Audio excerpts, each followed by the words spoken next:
Magandang araw po mga kasundo, ito po si Kuya Bari. Ang magkakwento po ngayon ay ang narrator ng ating kapatid na channel na Kwentong Aswang.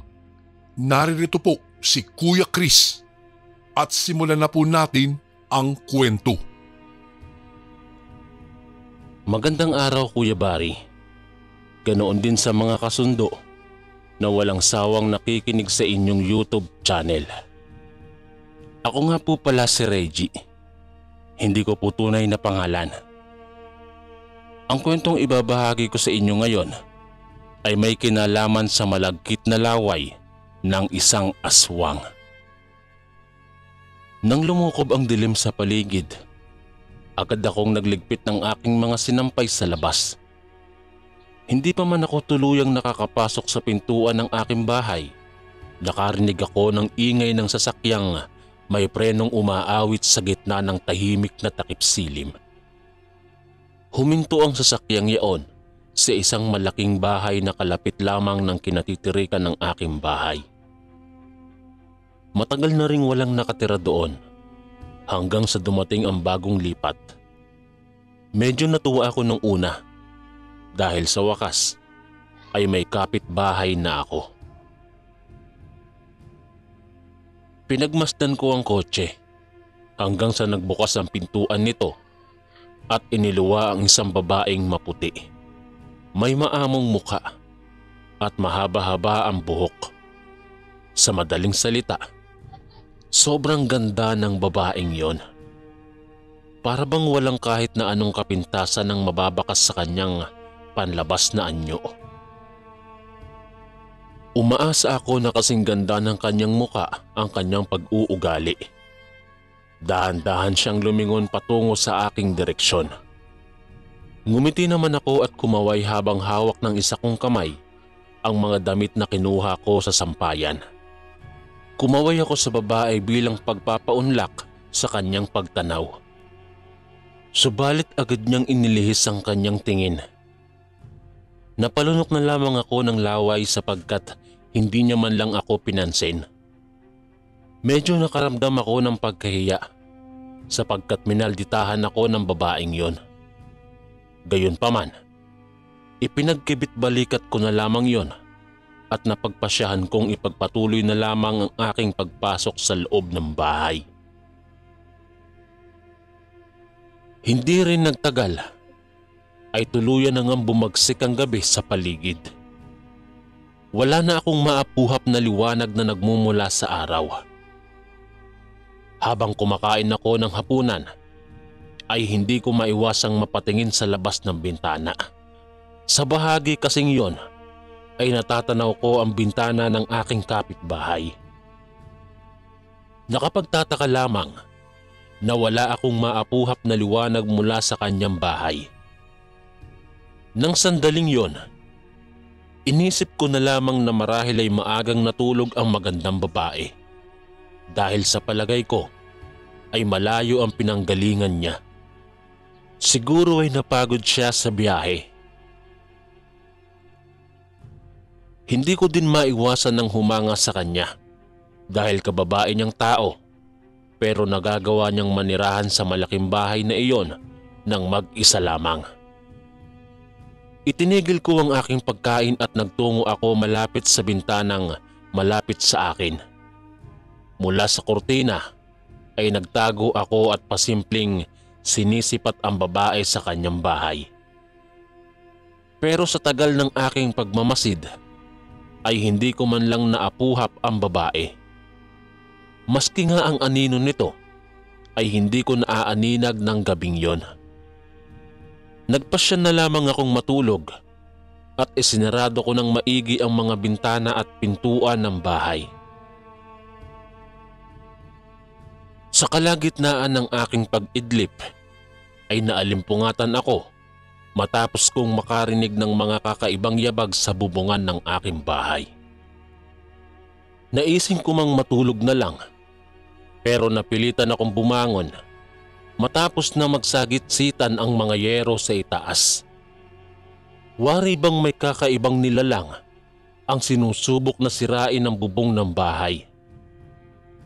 Nang oras na yun, ay kinakabahan ako at hindi ko alam kung ano ang aking gagawin. Kahit ganoon, naniniwala akong hindi basta-bastang masisira ni numan ang bubungan ng bahay, sapagkat matibay na materyales ang ginamit ko sa pagbuo ng aking bahay. Makapal na uri ng yero ang aking binili upang makasiguro na hindi agad ito masisira. Lalo pat maingay ang sabi-sabi noon na maraming aswang daw ang pag-alagala sa aming bayan. At ang mga aswang daw na yon ay walang pinipiling edad na maaari nilang sunggaban. Lahat ng makikita nilang mag-isa at kapag alam nilang walang laban ng isang tao, ay agad nila itong papaslangin. Pumasok agad sa isipan ko na ang nilalang na nasa bubungan ay isang aswang. Mukhang nakaabot na rin dito ang mga hayop na yun. Napabuntong hininga na lamang ako at kumuha ng kutsilyo sa kusina. Malabo din kasing hindi mapadpad ang mga aswang sa lugar namin. Lalo pat liblib ang aming bayan at malayo sa maraming mga tao. Itong bahay ko naman ay walang masyadong kapitbahay maliban na lamang sa isang malaking bahay. Magdamag kong pinakiramdaman ang nilalang sa bubong. Hindi ako pinatulog nito dahil sa nangangamba din ako para sa aking buhay. Binantayan ko ang nilalang na yon hanggang sa ito nga ay tuluyan ng tumigil sa kanyang pagkalmot sa yero. Nabawasan ng kaba sa aking dibdib dahil hindi nagtagumpay ang nilalang na loobin ng aking bahay. Ang mga pangyayaring yon ay nasundan pa ng mga sumunod na gabi. Kaya palagi kong kinukondisyon ang mga kandado ng aking bahay. Kinakailangan kong mag-ingat dahil kung hindi, nakatitiyak akong ako naman ang gagawing hapunan ng hinihinala kong aswang. Gabi-gabi na lang kasing pumapanhik ang nilalang sa akin. Hindi ko mawari kung bakit ayaw nito akong lubayan. Dahil nga sa nakababahalang banta sa aking buhay, hindi na ako nakakatulog tuwing gabi. Palagi na akong puyat at palaging nakakaramdam ng kapaguran. Binabawi ko na lamang ang aking tulog tuwing umaga. Mas ligtas kasing matulog sa umaga. Pero bilang doble ingat, ay kahit umaga, palagi nang nakasarado ang pintuan ng aking bahay. Ayokong magpapasok ng mga taong hindi ko naman kakilala. Isang gabi, habang paikot-ikot ako sa loob ng aking bahay, nakarinig ako ng isang malakas na sigaw ng babae. Sigurado ako na nagmumula ang sigaw na iyon sa aking kapitbahay. Dali-dali kong sinilip sa bintana ang aking kapitbahay. Nakumpirma ko ngang doon nga nagmumula ang sigaw na aking naulinigan. Kita ko sa kanyang bintana ang anino ng babae na hindi siya mapakali na parabang may humaharas sa kanya. Naisin ko mang lumabas upang tulungan ang babae pero hindi ko ginawa dahil ayokong ako naman ang mapahamak. Sobrang bilis ng pagtibok ng aking dibdib. Nanginig ang buong sistema ng aking katawan at napako ako sa aking kinatatayuan. Animoy, tinakasan ako ng aking tapang sapagkat pinangunahan ako ng karuwagan ng sandaling yon. Hindi rin nagtagal ay biglang tumahimik ang paligid. Ang tahimik na paligid ay nasundan ng isang malakas na alulong at lagabog sa bubong ng aking kapitbahay. Napayuko na lamang ako at gumapang patungo sa aking kwarto. Nang oras na yon, iniisip ko na baka ay napahamak na ang aking kapitbahay. Sa tagpong yon ay mas lalo pa akong kinabahan dahil nakasisiguro akong ako naman ang isusunod na bibiktimahin. Muli ngang may lumundag sa bubong ng aking bahay. Nang mabigo itong buksan ng yero, ay pumagaspas ito patungo sa bintana at paikot-ikot itong naghahanap ng butas na maaari niyang daanan. Pero dahil nakasarado at maigi ang pagkakakandado ko sa mga bintana, bigo itong magawa ang kanyang binabalak. Sunod na pinuntirya ng nilalang na ito ang mga pintuan ng bahay. Puwersahan nitong binubuksan ng pintuan pero hindi nito magawa. Bigo itong umalis at hindi man lang naisakatuparan ng kanyang masamang pakay. Kinaumagahan, namukadkad ang sinag ng araw at dali-dali akong bumangon. Iniisip ko kung paano ko masusuri ang babae sa kanyang bahay. Kinakabahan kasi ako na baka may masamang nangyari na sa kanya. Agad akong nagluto ng almusal at inilagay ko sa pinggan ng aking lutong ulam at saka ako nagtungo sa bahay ng babae upang ialok sa kanya ang aking luto. Sa paraang yon ay malalaman ko kung napahamak ba siya o hindi. Tao po? Tao po? May tao po ba dyan? Turan ko habang paulit-ulit kong kinakatok ang pintuan ng kapitbahay. Matagal ang ginugol kong paghihintay sa labas ng kanyang bahay hanggang sa lumabas ito. Nabawasan ang kaba ng aking dibdib matapos kong makitang ayos lang siya. Iniabot ko sa kanya ang niluto kong ulam. Natuwa naman ako nang ilahad niya ang kanyang mga palad upang tanggapin ang aking handog. Pero nanlaki ang aking mga mata matapos kong makita ang mga daliri at palad niya na puno ng mga sugat. Sinabi niya lang sa akin na dahil lang daw yon sa ginawa niyang pagkukumpuni ng kanyang gripo. Nagtanong naman ako sa kanya kung kailangan niya ba ng tulong. Pero ayon sa kanya ay kaya na daw niya yon dahil sanay naman daw siya sa mga gawaing bahay at iba pa.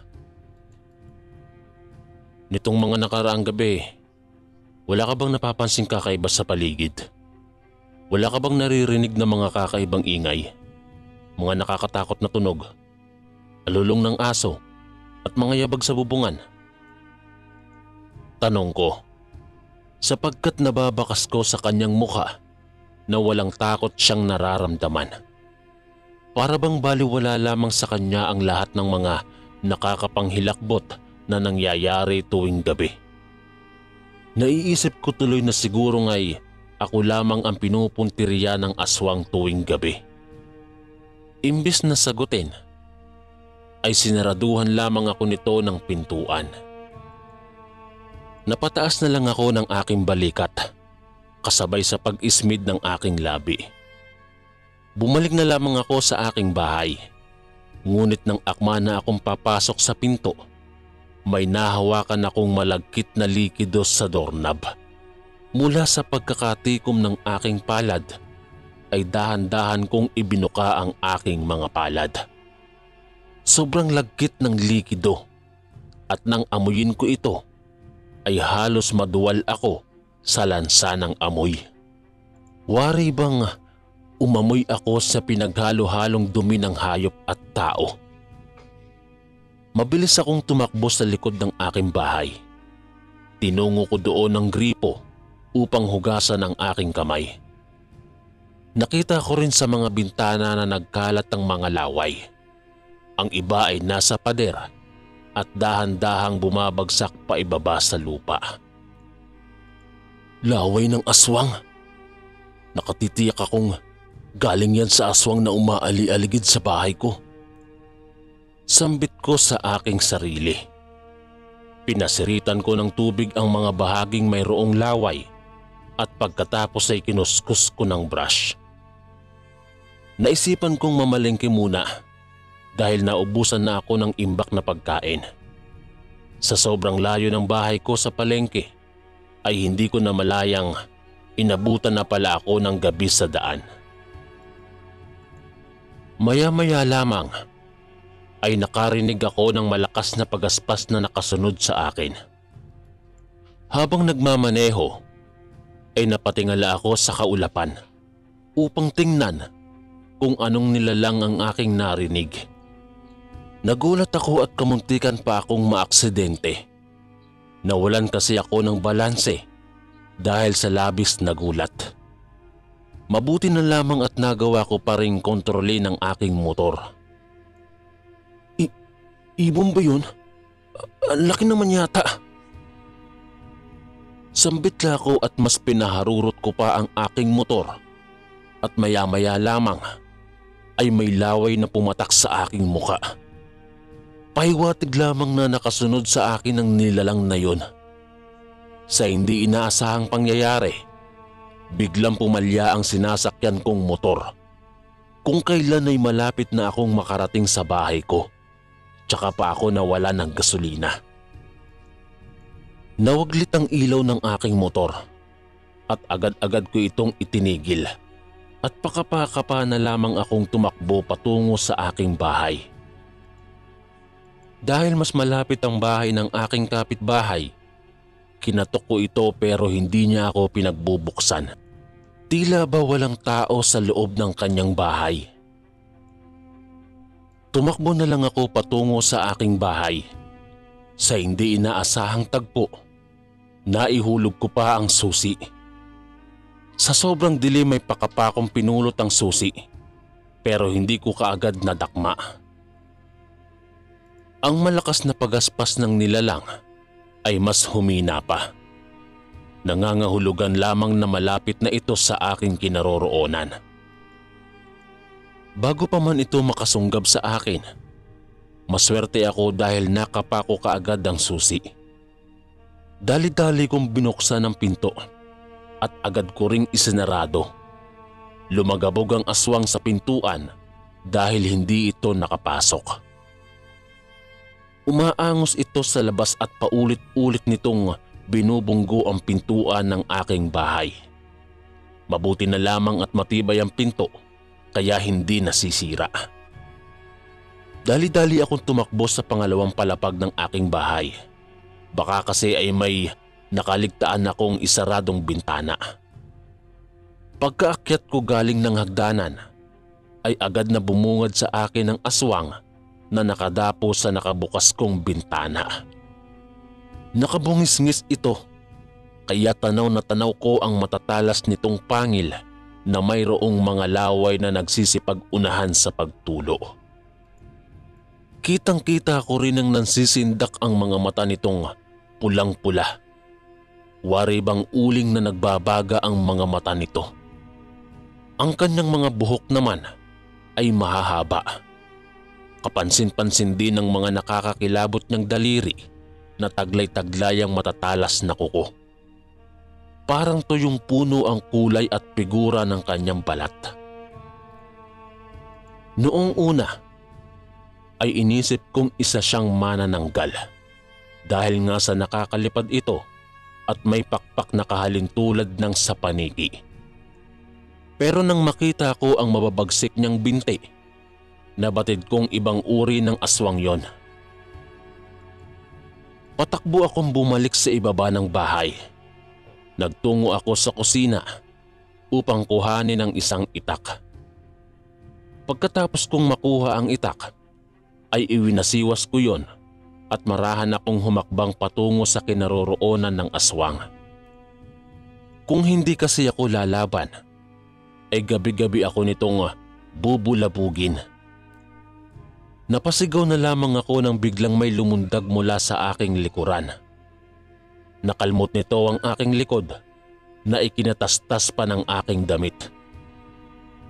Mahapdi man ang aking natamo, pero tiniis ko yun upang maipagtanggol ko ang aking sarili. Matapang akong sumalubong sa atake ng nilalang. Dahil sa aming pagpapalitan ng atake at depensa, napadpad ulit kami sa ikalawang palapag kung saan naroon ang nakabukas na bintana. Sa kabutihang palad ay aksidente kong nahiwa ang dibdib nito. Dahil sa kanyang natamong sugat ay nagpakawala ito ng isang malakas na angil kasunod sa kanyang pagtalon sa bintana. Gusto ko man siyang puksain pero natakasan ako nito. "Bumalik ka dito! Duwag!" Singhal ko sa aswang pero tuluyan na itong lumipad palayo. Kinaumagahan ay nakarinig ako ng katok sa aking pintuan. Narinig ko ang boses ng isang babae. Pamilyar sa akin ang boses, kaya naman ay agad ko siyang pinagbuksan ng pinto. Sumilay sa akin ang maamong mukha ng aking kapitbahay. May bitbit siyang isang mangkok na sinabawang ulam. Napangiti naman ako sa kanyang binigay. Niyaya ko siyang pumasok muna sa loob ng bahay at pinaunlakan niya naman ako. "Ako si Eileen. Hindi ko na matiis ang mga nakakakilabot na nangyayari dito sa ating lugar. Palagi na lang akong dinidemonyo. Pakiramdam ko may aswang na gusto akong patayin." Litan niya sa akin. Nagpakilala siya sa akin kaya naman ay sinabi ko na rin sa kanya ang aking pangalan. Natatakot daw si Eileen na matulog ng mag-isa sa kanyang bahay. Kaya naman ay nais niyang makitulog na lang sa bahay ko. Agad naman akong pumayag dahil alam ko sa sarili ko na sobrang delikado ang mag-isa, lalo na sa sitwasyon ng aming lugar. Sa loob lamang ng buong maghapon ay agad kaming nakapagpalagayan ng loob. Para bang nararamdaman ko ang koneksyon naming dalawa. Kinagabihan nga ay sabay naming pinagsaluhan ni Eileen ang bigay niyang ulam.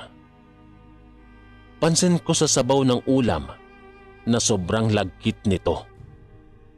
Gusto ko sanang amuyin ito pero hindi ko na ginawa dahil nahihiya ako sa babae.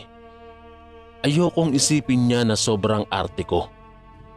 Nang higupin ko na ang sabaw ay para akong humigop ng kakaibang lasa ng sabaw ng lomi. Halos maduwal na ako pero pinilit kong lunukin yon upang hindi magbago ang tingin ni Eileen sa akin. Kita ko sa kanyang mga titig at ngiti ang saya habang sabay kaming kumakain. Hindi pa man nagtatagal ay bigla akong nakaramdam ng hilo at pananakit ng lalamunan pati na rin ng tiyan. Ngunit hindi naman naglaon ay nawala rin ng sakit. Naimulat ko na lamang ang mga mata ko kung saan ay gustong gusto ko na si Eileen.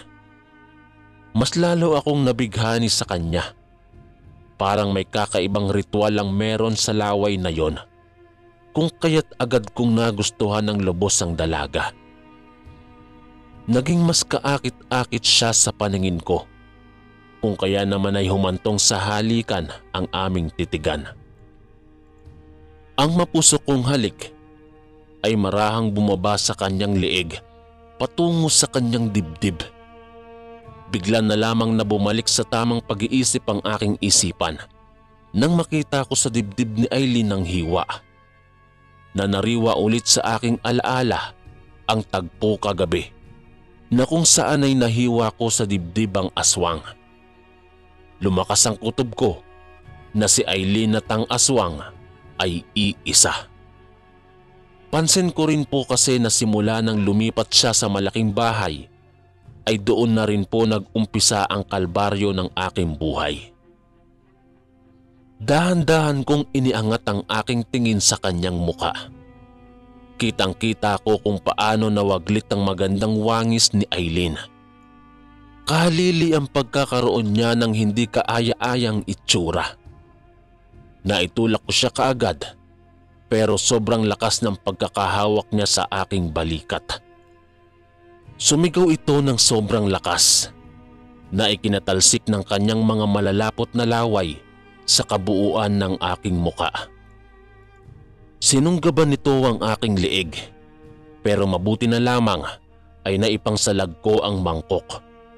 Kaya imbes na balikat ko ang makakagat, Mangkok ang nakagat ng nilalang na ikinalaglag ng isang pangil nito. Sa sobrang galit ng aswang ay binalibag ako nito.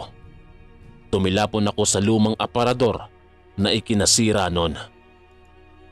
Napuwing naman ako dahil sa mga nagbagsakang mga bukbok, kaya nahirapan akong tumakas palayo. Dahil mas kabisado ko ang bahay ko, mas naging madali sa akin ang pagkilos. Agad kong tinungo ang kinaroroonan ng itak. Nang makita ng aswang na may hawak na naman akong patalim, nanlisik ang kanyang mga mata. Wari bang naging bahag ang kanyang buntot. Binagsikan ko rin siya ng tingin upang iparating sa kanya na hindi ako natatakot lumaban. Sa kahuli-hulihan nga ng aming tunggalian ay tagumpay ko siyang napagtataga sa iba't ibang parte ng kanyang katawan. Hindi kita papatayin. Gusto ko lang ng magiging asawa. Wika ng aswang at pumagaspas palayo. Dumaan ulit siya sa bintana. Gusto ko man siyang patayin, pero tuluyan na siyang tumakas palayo at nangakong hindi na babalik. Mga ilang araw ang lumipas. Hindi ko na nakikita ang babae sa kanyang bahay. Tinupad nga nito ang kanyang pangako. Pero ang ipinagtataka ko lamang ay parang nagiging iba ang aking kilos. Tuwing gabi din po ay nag-iiba ang aking anyo. Takam na takam lagi ako sa laman ng tao at hayop. Dahil siguro sa laway na aking nainom, nahawa ako sa pagiging aswang ni Aileen. Ito siguro ang nais niyang mangyari, ang maging aswang ako upang makasama niya ako at maging asawa. Pero dahil hindi na siya bumalik at upang maiwasan ko ang bumiktima ng mga inosenteng tao, ay iginagapos ko po ang aking sarili tuwing lumulubog na ang araw sa dakong kanluran. Hindi ko po pinabayaan na maging ganito ako habang buhay. Lumapit po ako sa isang albularyo at ginamot niya ako. Inalis niya sa aking katawan ang bisa ng laway ng aswang. May pinainom po siyang lana sa akin at hindi ko batid kung saan yun gawa. Muli ay ako po si Reggie. Dito ko na lamang po tatapusin ang aking kwento. Maraming salamat kung mababasa niyo man po ang aking sulat.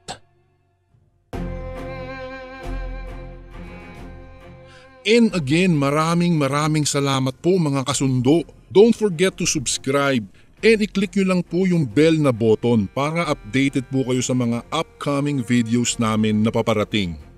Maraming salamat po ulit. God bless and ingat po lagi dyan. Ito po si Kuya Bari at ako ang Sundo.